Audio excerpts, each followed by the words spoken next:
जिच्यावर जीवापाड प्रेम केलं तीच दुसऱ्याची झाली. पावसाची रिमझिम सुरू होती. रोहन खिडकीजवळ बसून मोबाईलच्या स्क्रीनकडे पाहत होता. आजची तारीख पाहताच त्याच्या डोळ्यात नकळत पाणी आलं. कारण आज नेमकं 5 वर्ष पूर्ण झाली होती त्या दिवसाला, ज्या दिवशी त्याने जीवापाड प्रेम केलेली मुलगी दुसऱ्याची झाली होती. 5 वर्षापूर्वी रोहन आणि अन्वी एकाच कॉलेजमध्ये शिकत होते. पहिल्या भेटीतच दोघांची मैत्री झाली. मैत्री हळूहळू प्रेमात बदलली. कॉलेजच्या कॅन्टीनमध्ये एकत्र चहा पिणं, पावसात भिजणं, तासनतास फोनवर बोलणं, दोघे एकमेकाशिवाय अपूर्ण होते. अन्वी नेहमी म्हणायची, "रोहन, मला कधी सोडून जाऊ नकोस." रोहन हसत म्हणायचा, "तुझ्याशिवाय माझं जगच नाही." कॉलेज संपलं. रोहन नोकरीसाठी पुण्यात गेला. त्याचं स्वप्न होतं की आधी स्वतःच्या पायावर उभं राहायचं आणि मग अन्वीच्या घरी जाऊन तिचा हात मागायचा. तो दिवस-रात्र मेहनत करत होता. भविष्यासाठी, त्यांच्या दोघांच्या भविष्यासाठी. पण नशिबाने वेगळंच लिहून ठेवलं होतं. एक दिवस अन्वीचा फोन आला. तिचा आवाज थरथरत होता. "रोहन, बाबांनी माझं लग्न ठरवलं आहे." रोहनच्या हातातून मोबाईल निसटण्याची वेळ आली. "काय?" "मी खूप समजावलं, पण ते ऐकत नाहीत. तू माझी वाट बघ, मी येतो."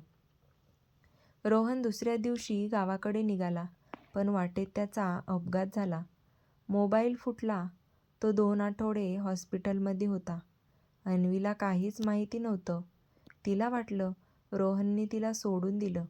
आणि मग एक दिवस तिचं लग्न झालं. 2 आठवड्यांनी रोहन तिच्या घरी पोहोचला, पण उशीर झाला होता.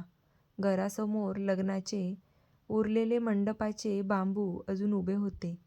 त्याच्या छातीत काहीतरी तुटलं. त्या रात्री तो खूप रडला. कदाचित आयुष्यात पहिल्यांदा. वर्ष गेली. अन्वी तिच्या संसारात रमली. रोहन मात्र एकटाच राहिला. त्याने लग्न केलं नाही, कारण त्याच्या मनात आजही एकच नाव होतं, अन्वी. एका दिवशी अचानक त्याला एका हॉस्पिटलमधून फोन आला. "तुम्ही रोहन बोलताय का?" "हो. एक पेशंट तुम्हाला भेटायचं म्हणते आहे." रोहन हॉस्पिटलमध्ये पोहोचला. बेडवर पडलेल्या स्त्रीकडे पाहून तो थबकला. ती अन्वी होती. अन्वीने हळूच डोळे उघडले. रोहनला पाहून तिच्या ओठावर हलकंसं हसू आलं. "तू आलास?" रोहनच्या डोळ्यात पाणी आलं. "काय झालं तुला?" अन्वी शांतपणे म्हणाली. "आयुष्यभर एकच प्रश्न होता. तू मला का सोडलंस?" रोहनने अपघाताची संपूर्ण गोष्ट सांगितली. हे ऐकताच अन्वीच्या डोळ्यातून अश्रू वाहू लागले. "म्हणजे तू मला सोडलंच नव्हतंस?" "कधीच नाही." काही क्षण दोघेही शांत होते. मग अन्वी हळू आवाजात म्हणाली, "माहितीये रोहन, मी संसार केला, जबाबदाऱ्या निभावल्या, पण मनातून तुला कधी विसरले नाही." रोहनचं हृदय भरून आलं. अन्वीने त्याचा हात हातात घेतला. "काही प्रेमकथा पूर्ण होत नाहीत, पण त्या संपतही नाहीत." रोहन काही बोलणार इतक्यात अन्वीची पकड हळूहळू सैल झाली. मॉनिटरचा आवाज सतत वाजू लागला. डॉक्टर धावत आले. पण खूप उशीर झाला होता. रोहनच्या हातात अजूनही अन्वीचा हात होता, पण यावेळी कायमचा शांत. त्या दिवशी त्याला समजलं, जिच्यावर जीवापाड प्रेम केलं ती खरंच दुसऱ्याची झाली होती, पण तिच्या हृदयात शेवटच्या श्वासापर्यंत त्याचंच नाव होतं. भाग 2. शेवटचं पत्र. अन्वीच्या निधनानंतर रोहन पूर्णपणे तुटून गेला होता. हॉस्पिटलमधून घरी जाताना त्याच्या हातात अन्वीची एक छोटी बॅग होती. घरी आल्यावर त्याने बॅग उघडली. त्यामध्ये एक डायरी आणि एक बंद लिफाफा होता.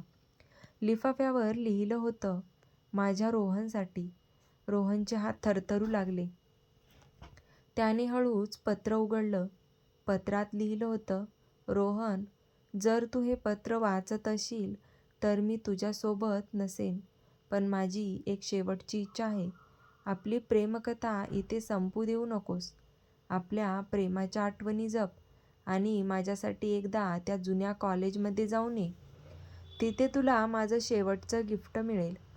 हे वाचून रोहनच्या डोळ्यात अश्रू आले. दुसऱ्याच दिवशी तो कॉलेजमध्ये गेला. कॉलेजच्या जुन्या बागेत तिथे ते दोघे बसायचे. तिथे एका झाडाखाली छोटासा लोखंडी बॉक्स पुरलेला होता. तो बॉक्स उघडताच रोहन स्तब्ध झाला, कारण त्यात त्यांच्या दोघांचे फोटो, प्रेमपत्र आणि एक सोन्याची अंगठी होती. आणि त्यासोबत एक चिठ्ठी होती. या जन्मात नाही जमलं तर पुढच्या जन्मी मला शोधायला नक्की ये. भाग 3. अन्वीचं ते गुपित झाडाखाली सापडलेला बॉक्स हातात घेऊन रोहन बराच वेळ तिथेच बसून होता. प्रत्येक फोटो, प्रत्येक चिठ्ठी त्याला भूतकाळात घेऊन जात होती. अचानक त्याच्या नजरेस एक छोटी डायरी पडली.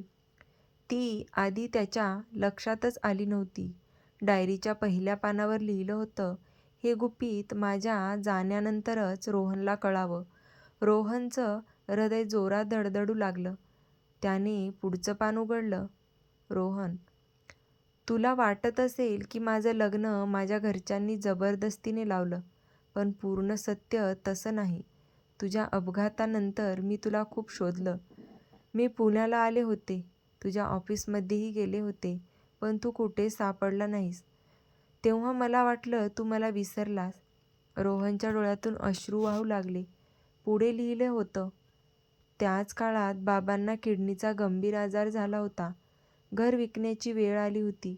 माझ्या लग्नासाठी आलेल्या मुलाने बाबांच्या उपचारांचा संपूर्ण खर्च उचलण्याची तयारी दाखवली आणि मी प्रेम आणि बाबांचा जीव यांच्यातच अडकले होते. रोहन स्तब्ध झाला. मी तुला निवडू शकले असते, पण मग माझे बाबा वाचले नसते. म्हणून मी स्वतःचं प्रेम गमावलं, पण बाबांना वाचवलं. रोहनने डायरी छातीशी धरली. आज अनेक वर्षांनी त्याला अन्वीच्या निर्णयामागचं खरं कारण कळालं होतं.